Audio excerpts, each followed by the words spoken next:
এই যে আজকে আমার রান্না হচ্ছে, যাই হোক সব কিছু নিয়েই একটা রান্না, সব পাতলি করে রান্না শুরু করেছি।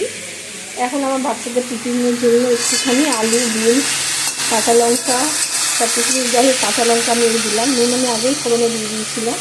একটু কাঁচা লঙ্কা আপনার ভালো ইচ্ছা মতো খাবে, একটু নুন টুন দিয়ে দিয়েছি। মেজে দেওয়ার পরে তারপর দুধটাকে আমি নামাবো। একটা আলু ডিমকে ভাজা হচ্ছে। আর এটা হবে আমার কুমড়ো দিয়ে, আলু দিয়ে, বাঁধাকপি দিয়ে মাছের মাথা দিয়ে তরকারি, কুমড়ো শাক, বেগুন আলু শুক্তো একটা মতো করবো। এখানে কুমড়ো ডাঁটাটাও মাছের মধ্যেই দেবো। এটাকে পেঁপে আলু ঝোল করবো। এবারে যাই তোমাদের সাথে আমি রান্নায় শেয়ারে চলে যাই। এই যে আলু আর ডিমকে ভাজা হচ্ছে, দেখুন কি সুন্দর গায়ে রঙটা এসছে, লাল সবুজ আর কালো লঙ্কাগুলো পুড়ে যাওয়ার জন্য দেখতে ভালো লাগছে। আগে নুন দিয়ে দিয়েছিলাম যার জন্য লঙ্কাগুলো না ফোটে।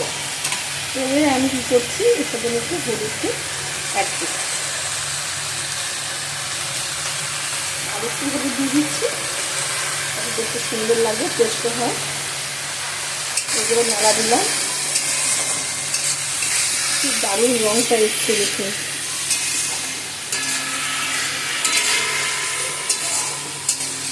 আপনাদের যদি ভালো লাগে আপনারাও লাইক করবেন।